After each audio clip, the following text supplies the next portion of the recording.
This is Jay, This is A, and this is Moxicated.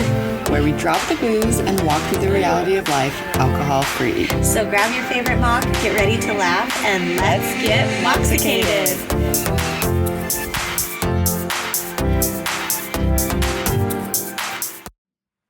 Hello. Hi. Hi, how are you? I am okay. Okay. Cheerleader Jess has entered. Wow, I don't know if she's ever been here. That was fun. I'm Yeah. okay. How are you? I'm good. You want to spell it out? Just living a day in paradise, you know? One day at a time over here. Yeah. It's a popular saying in our community, you know? Yeah, just one day at a time, please, Lord. Still living by it years later. But yeah, I'm feeling okay. I'm feeling good. I had a trip with my son recently, so that was relaxing. Tell us Not more. relaxing, but I know, I was going to relaxing. say relaxing. Oddly relaxing because listen, I've got 3 kids. So anytime I only have one, Easy. phew. And Miles loves theme parks, so we went to Magic Mountain the first day. Okay, we flew into, we're crazy. We flew into California, landed at 9 a.m., went to the beach, went from the beach to Magic Mountain, went to Magic Mountain to our hotel, went to downtown Disney, went to sleep, woke up the next day, went to Disneyland. We were there from rope drop to close. We didn't leave. Oh my gosh. And then we went back to the hotel, woke up really early, and was back in Albuquerque by the afternoon. So it was like a whirlwind. But at one point, me and Philip, because Philip has never done a one-on-one trip. I've gotten to do one with both kids just because of cheerleading, and I took Miles to Six Flags once. But we looked at each other and we were like, we outnumber him.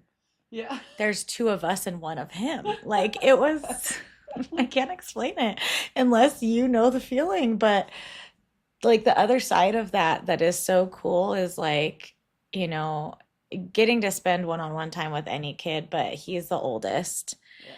and he, you know, is the one that always has to be like the responsible one and the oldest of the 3. And it was like he got to be like kind of a little kid again and just Yeah. like have his mom and dad, and he was like the baby, the little kid. He was the only kid, and so we babied him and took care of him. And I was just thinking about how like much that must have filled him up Yeah. to be able to get like that attention doubly. And so it was very sweet and it was very cool, and we had a really good time, and all of us were exhausted coming home the next day, but it was just really cool. So highly recommend one-on-one trips with your kids. They're Yes. very exciting and cool and memorable.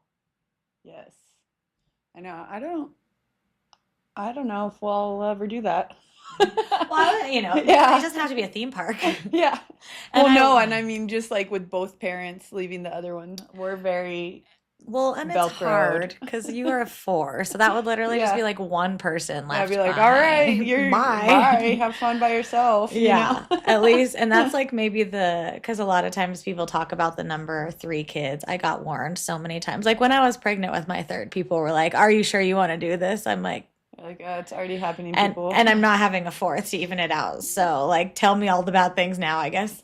But that is the good part of having 3 is like you can do that, and the other 2 get like special Still have moments each with each other. other. You Yeah. know, like Kyla and Silas got to spend time with their grandma that, Yeah. you know, that was special to them. So Yeah. that is very nice because yeah, you can't just leave one at home. Yeah. Well, Maybe no, you and could. then I could see like me and Quinn or me and Atlas going, or like Like just a 2 yeah, and a 2, but like yeah. both parents and one kid, the house would be lit on fire probably. Like if When they come they're back, like, they're like, oh, you're gonna try to "Welcome leave me? home." Yeah. Oh, with Walt. Oh yeah, Walt would be really distraught. This is not okay. Oh, okay, well, maybe think about it before you do Yeah. that. Don't rush into See if anything. it works with your family dynamic. Yes. Everything to each their own. Which leads us to what we're talking about today, really, Yes. is trusting yourself. Yes, which is so huge in life in general, Yes. honestly. And I think as children, that grew up in the time we did, especially like females, we had to question a lot. Like we grew up questioning a lot of ourselves Yes. because of what we were seeing around us in society, what people were telling us.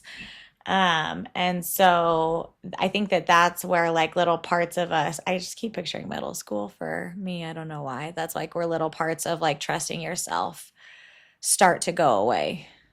Yeah, no, I don't ever remember trusting myself as a kid. Yeah. Like being the youngest of Jer and Jess, like I feel like anything that like I felt like was a gut instinct, if they didn't like it, I was like, okay, Yeah. let's just do the other thing. Their thing. Yeah. And even like into definitely into high school, definitely into college, like I can't like recall the first time I made a decision for myself without asking my mom, "Hey, do you think this is a good decision?" Without asking you, without asking, Mm, texting one of my friends, like, "Well, so I have a big thing coming up, like, do you think I should do this or this?" And I can't really recall a time in my life when I was ever like until now or yeah. like my 30s probably until I truly was like, "No, this is Yeah. what I think should happen, and I would even let,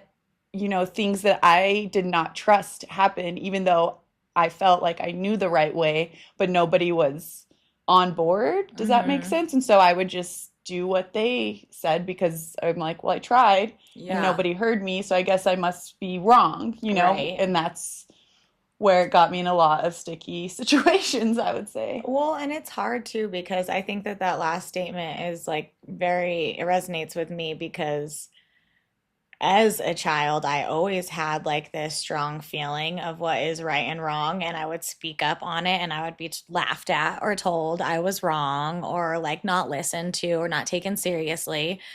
And there would be things that I would feel like, even I guess taking it beyond middle school as a child, that were like fundamentally wrong that were happening in my life that I could see happening before my eyes, and then people like acting like it was normal. Yes. And so, as a Scorpio, my natural instinct is to not trust the other people first. But when so much of this is happening and it's such a crucial age where your brain is developing, I think that these seeds of doubt and the people pleasing of it all, which has a huge role in not trusting yourself, um, it like chips away at any intuition that you may have had. And then you get into middle school and you just start trying to be like who everybody wants you to be and who everybody likes and who you think everybody likes and what that person does. And so that is just continuing to chip away. And I think um for me that transitioned into like my drinking phase. Yeah, no, totally. I think that a huge part really of even like the like wondering should I drink? Is it going to be okay? Like all of those. Like I think well for Jess and I am going to speak for you in this, we do know right from wrong and Yeah. we have always. And Mm-hmm. even when we were Always. in very questionable situations, we would kind of look at each other like, all right, like we're in Okay. this together, Yeah. but we did know what was right and wrong, Yep. which I thought everybody had that switch in their brain. And now as an adult, and even with like working with younger kids and Girl Scouts and different things like that, I notice that not every person has that switch. Yeah. And so I think that we were very, like, I can't think of the word benefited by having that switch, but also we tested the waters big Mm-hmm. time. Well, and it's like we would know, like you said, what was right for wrong, but we would still continue to put ourselves in this situation and maybe like go to places, walk down roads, whatever that weren't meant for us. And we knew that with every fiber of our being, but we still did it. Why? In the name of partying, in the name of like not missing out, in the name of like being a part of it all or like trying to be something else. And I think, that is huge because when I'm thinking about it, my body is getting tight. It's like a Yeah. safety No, I'm issue. like, I am like transported back into these really scary apartments, scary Yes. places that we put ourselves sleeping in our cars, like thinking we Yes. were, and it's like we knew that those weren't like the best decisions when we Hmm. were doing them. Yep. Well, and then you look at what alcohol does to you. Yes. So the first thing that alcohol does to you is it disconnects you from your body. So you are, now operating in a completely different sense than maybe you would be and putting yourself in uncomfortable positions instead of honoring what our body was flagging as like not okay. Um, we numb the things that we are hearing. Like maybe if we were in a bad situation, instead of like listening to that, just taking another shot instead of being like, let's leave, just to like turn that warning alert that was going off in our heads off. And another way it disconnects you from your body is a hangover. Like it's the hangover is evidence that you didn't listen to what your body needed, what your body was asking for when your body said stop, when your body needed water, that you have a hangover. So that's the first way it does. It disconnects you from your body. Yeah. Yeah, Yeah. big time. No, my brain the whole time we've been talking has been in another, I'm like clenched Oh, very tight. And I think that it's mostly just sad to me how long it took me to actually trust myself when I kept people's promises. I trusted other people with so way much, above yeah, yourself. way above myself. And it is sad to think of. Well, and I think another part of what alcohol does to us is, I mean, and for you it was more like brownouts, but like the blackouts of it all cause you to, for me, lean into what other people said over what I said because I had no data. Like I had nothing to go off of. I didn't have like a recollection. And so if somebody told me I did something, like what other choice did I have but to believe what that person said because they seem like they were there, they remember, and I don't have any points of remembrance. And so that's like, another like trick you're playing on your brain. It's like you're relying on somebody else and having to trust them fully with your bodily autonomy, your what you Yeah. did with yourself. And so it's almost like not only do you not know what you did, but you definitely didn't know what you were feeling, what your intuition was saying, what your internal clues were, because you don't know either of those. And then two, you have to think about the people that you're asking the information, Mm-hmm. Is that person telling you the truth? Are they manipulating the situation? Yes. Whereas for me, having the brownouts, like there was things that I could question, because I would be Yeah. like, well, no, there was just chunks of time missing. I'm like, well, no, I do remember getting back to this place. So are you sure that, those Yes. kinds of questions. But still, the whole insecure feeling of that, of not knowing and having to rely on that other person when who knows if they even remember, Well, yeah, It's they're like, just acting like they do. And yeah, so you take their word for it.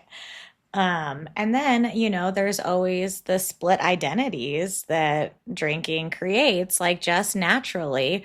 It doesn't matter if you are like an alcoholic, if you have AUD, but we all hear of like, oh, I like her better drunk, or drunk her does this, or drunk me does that.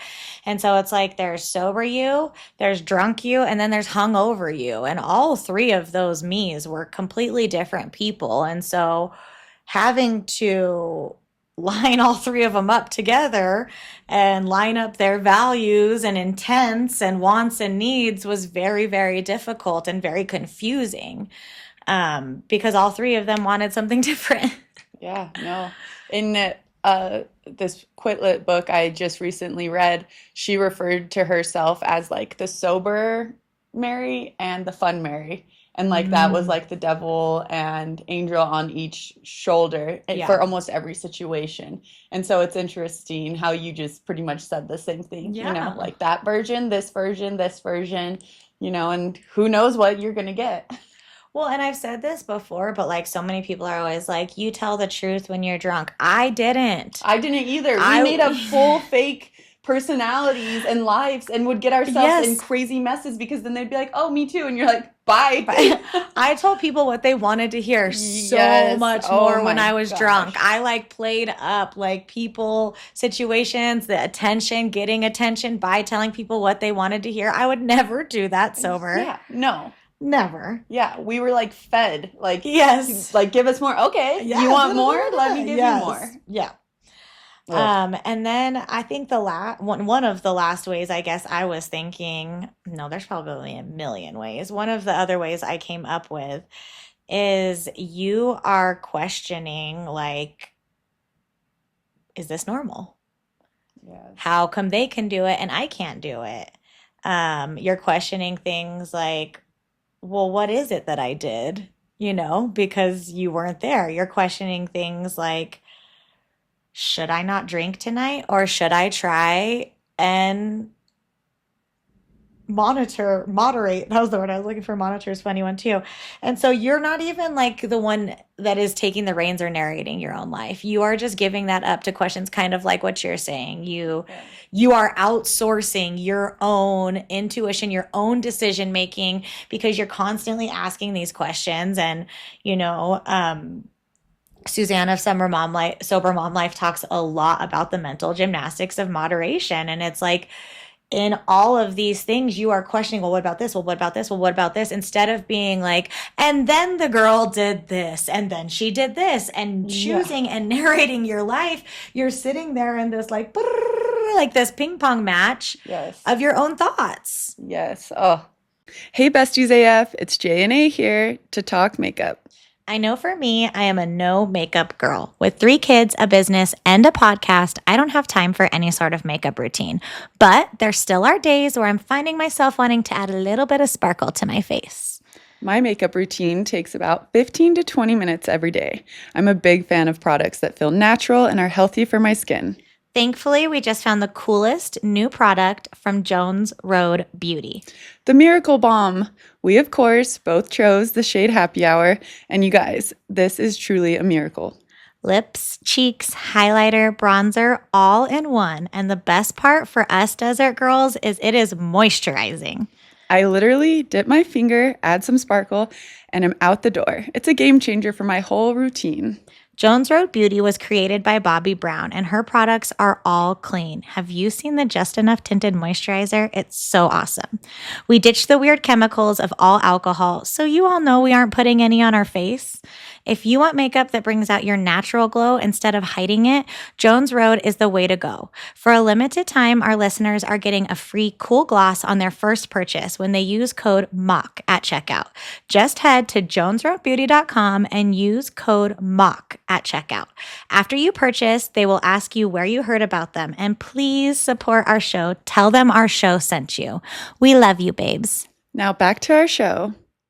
Yeah. It's hard. And two, like, if you're already questioning your relationship with alcohol, why aren't you listening to that? Yeah. Why are you bypassing that? Self-trust. Like, that voice. If you don't trust yourself, how do you expect other people to trust you? You know, it's like there's such big, like, these are life lessons, you know? And it's like, and it totally has to do with sobriety too. And it's like, it's honestly mind-blowing when you think about it all together as one. And I think you made a good point that both of us have experienced about like putting ourselves in situations where we were untrustworthy people. And so then we weren't able to like trust other people and then not trust ourselves. And it was just like, again, like this back and forth, like circular thing of like, well, I was this person when I was drinking, and I know that like when I'm not there, maybe they're being that same person, and it just erodes any trust that was there because you've been a part of the untrustworthiness. Yeah. And honestly, I mean, I think this rings true for every person in the world, but once your trust is broken, it's very hard to get back, no matter what kind of relationship, whether it's a work relationship, a friend relationship, an intimate relationship. With your children, like when my children have caught me doing something and I'm like, nothing too bad, I'm just like not telling them the truth about a whole situation, like that, they're like start questioning everything. And I'm like, Mm-hmm. no, that was one piece I didn't tell you because I'm an adult and I was protecting you from the full thing. And they're like, no, mm-mm. And I'm like, oh my gosh. But just like Yeah. trust, it is such a huge thing for humankind Yeah. and how we interact and all of this. And so it's so interesting when women in the sobriety community, they can't trust themselves, and we're like, just, you know what you want to do. Well, and I think that that moves into like when you get into our elder sobriety, into trusting yourself, it's because of these things that like you're talking about, that in early sobriety that you go through, where you are having to still go, okay, I do trust myself, I do trust myself, I do trust myself, over and over again. And it's not something that happens overnight. Trusting yourself, it's not like you give up drinking and you're like, okay, I trust myself now. But there are things that living life alcohol free forces you to do that builds up your self trust, like sitting with your just uncomfortable feelings. Yes. If you're not going to numb, then your body, like we talked about earlier, when you numb your body, now your body has to sit and experience every emotion, every thought, every body sensation, every trigger. And that's just education about yourself. That is literally just you learning about yourself, is sitting with that discomfort. That's not the action time. That's not the planning time. That is you sitting almost in seminar. I don't know why that came to my vocabulary, but like sitting in seminar with yourself and being like, oh, that makes this feel this way. Oh, okay. Now I know this makes this feel this way. And when you have more knowledge on something, you trust yourself more on that subject. You're more confident, You're more building your confident. confidence back up. It's, Yes. I literally wrote down exactly what you just said. This is another reason why our brains equal one. No. But knowing you'll show up for yourself even when it's uncomfortable. Yeah. And that's exactly what Justice just described. Well, and follow through is a Yeah. part of it too that we hadn't mentioned, is following through on whatever it is you are going to show up to do, because you're not going to abandon yourself to go drink. You're not going to abandon your body to go numb for a little bit. You have follow through. And another thing that happens is you start to create boundaries for yourself that you didn't have before. Yes. And the boundaries are, I don't want to like rank them, but I think the boundaries can be some of the most difficult parts of early sobriety that create the most fruit. And that fruit is self-trust. Like, Yes. and when you are strong on those boundaries, despite the pushback, despite, you know, how nerve-wracking it can feel in our body, how tight we get, how much we want to escape out of that moment, when you stay strong to a boundary, it almost, I picture in my head like little us and big us, like giving each other a hug and being like, no, we got this now. Yeah. And like that, my kids, your kids both too. We play Mario a lot. And it's like I'm thinking of like the meter of like self-trust. You know? Yes. And it's like boop, boop, boop, boop, boop. And it like just went up a little bit Yeah. because you held strong to that boundary. Yes. And it was hard as heck to do it. And you were scared to do it, but you still did it. That creates more self-trust than I think we could even explain. Yes, no, and this actually leads in perfectly to the boundaries. Like, leave when something doesn't feel right. Yeah. That's a boundary. Yes. And that's self-trust all in one. And You listening know? to your body signals. Yes, and like not abandoning yourself. Like, you're going to choose yourself again and again on the hard and boring days. Yes. And you're going to trust the process and just, you're going to do it, okay? Yeah. Well, and another thing that comes with it is you tell the truth, Yes. because you don't have anything to doubt when it comes to what you did last night. You don't have anything to doubt when it comes to your boundaries, because you're listening to your body. And when we listen to our body and we speak on it, that is such an honest and beautiful thing that do do do do do do makes that meter go up again. And it just feels so good to be able to be like, yeah, I said that and I meant it. and I Yes. stand by it. Or, yeah, I said that, and I said that because I was triggered, upset, going through this, and it's not okay, and I apologize, and please forgive me and be accountable. Like, those are the two options that you kind of go through because you don't have the denial, the numbing, the alcohol to blame, any of that. You're either just like, yeah, I said that and I stand by it, or yeah, I said that and I messed up. Yes. No. And it's such a good feeling. Yes. Less excuses when you trust yourself. Less excuses when you trust yourself. Put that on a bumper sticker. Oh, I think another important thing to point out is, just like it's not going to come overnight, it's never going to be perfect. You're never going to like always make the exact right decision in every single scenario. I think that self trust is like making whatever decision you're going to make, even if that means it's not the right one. yes. And because if it's not the right one, you trust yourself to get you through the outcome. You've been through the worst of the worst. You've given up alcohol. You've, stopped drinking in a society that's poured and drenched and drowning in alcohol, even if you did it for 24 hours. Like, you have to remember the hard things you've done. You have to remember that you will get through it, even if it wasn't the right thing. Yes.